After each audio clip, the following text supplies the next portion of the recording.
देखा भाई साहब, कैसे बीजेपी के दफ्तर में G20 का जश्न मनाया गया। देखा भाई साहब, कैसे शहीदों के घरों में मातम मनाया गया। देखा कैसे एक तरफ अनंतनाग में आतंकियों से मुठभेड़ में शहीद हुए जवानों का मातम मनाया जा रहा था, और दूसरी तरफ बीजेपी दफ्तर में G20 का जश्न मनाया जा रहा था। एक तरफ हमारी सेना के कर्नल, मेजर और डीएसपी की अर्थीयों पर फूल चढ़ाए जा रहे थे, दूसरी तरफ बीजेपी दफ्तर में मोदी पर फूल बरसाए जा रहे थे। एक तरफ शहीदों के घरों में चीख पुकार मची हुई थी, और दूसरी तरफ मोदी के जयकारे गूंज रहे थे। वाह, क्या देशभक्ति है मोदी की। इतने बड़े आतंकी हमले के बाद जश्न के कार्यक्रम को स्थगित करना तो दूर, मोदी ने श्रद्धांजलि के 2 शब्द नहीं बोले। बोलना तो दूर, क्रिकेटर की उंगली में चोट लगने पर भी ट्विटर पर दहाड़े मारकर रोने वाले मोदी से शहीदों के परिवार वालों के प्रति संवेदना दिखाने के 2 शब्द नहीं लिखे गए। और तुम लोगों को मोदी देशभक्ति के सबसे बड़े ठेकेदार नजर आते हैं। आप इतना गुस्सा क्यों हो रहे हो भाई साहब? हो जाता है, कभी कभी बिजी होते हैं प्रधानमंत्री, कभी कभी टाइम नहीं मिल पाता सब चीजों पर बोलने के लिए। हाँ, बिना सिर पैर के मुद्दों पर जश्न मनाने का, चुनावी राज्यों में रैलियां करने का, विपक्ष को कोसने का, धर्म के नाम पर लोगों को बांटने का टाइम तो खूब मिल जाता है, बस शहीदों को नमन करने का टाइम नहीं मिल पाता श्रीमान को। आज भी यही हुआ, पुलवामा के टाइम भी यही हुआ।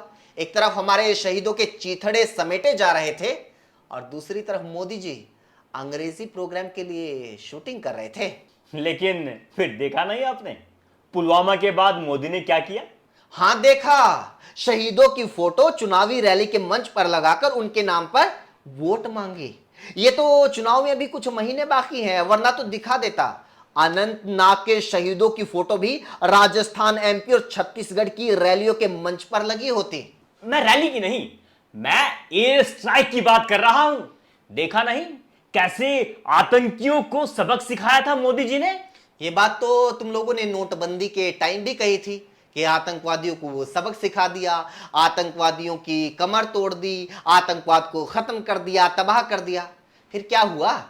हो गया आतंकवाद खत्म।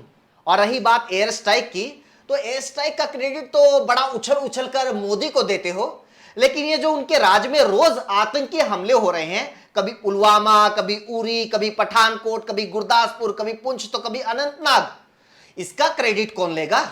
ये जो आतंकी लगातार हमारे जवानों की जानें ले रहे हैं, कश्मीर में आम लोगों की जान ले रहे हैं, गैर कश्मीरियों को चुन चुन कर मार रहे हैं, कभी स्कूल में घुसकर तो कभी दुकान में घुसकर गोलियां चला रहे हैं, उसका क्रेडिट कौन लेगा? कहां है वो मीडिया और देशभक्ति के ठेकेदार जो एक साथ 40 जवानों के शहीद होने पर ही जागते हैं? ये 1, 2, 3, 4 करके हर 1-2 महीने में हमारे 40-40 जवान शहीद हो रहे हैं। ये लोग उस पर कभी क्यों नहीं बोलते? आप तो सिर्फ शहीदों को गिन रहे हो, अरे आतंकवादियों को भी तो गिनो। ये भी तो बताओ कि कितने आतंकी मारे गए। अबे तुम लोगों को आतंकियों की चिंता है तो तुम लोग उनको गिन लो। हमारे लिए हमारे जवान कीमती हैं, उनकी जान कीमती है।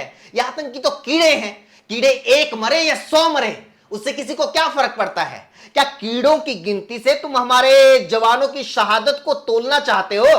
आप भरोसा रखो मोदी पर, मोदी जी जरूर बदला लेंगे। अबे बदला लेने की क्या जरूरत है? ये तुम लोगों की गोदी मीडिया और अखबार है ना।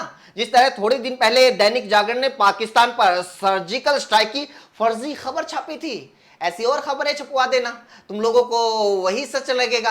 वैसे भी तुम लोगों पर सच्चाई से ज्यादा फेक न्यूज ही असर करती है। मोदी ने रूस यूक्रेन का युद्ध रुकवा दिया, मोदी ने पूरी दुनिया को हिला दिया, मोदी ने चीन को डरा दिया, मोदी ने अमेरिका को झुका दिया। फेक न्यूज चलाते जाओ, मोदी को विश्व गुरु बनाते जाओ। हमारे सैनिक शहीद होते रहे, इससे उन्हें क्या फर्क पड़ता है? उनके खुद के घर से तो कोई होमगार्ड तक नहीं है। वैसे भी इस देश में कुछ लोगों को तो सैनिकों की शहादत पर ही वोट मिलती है।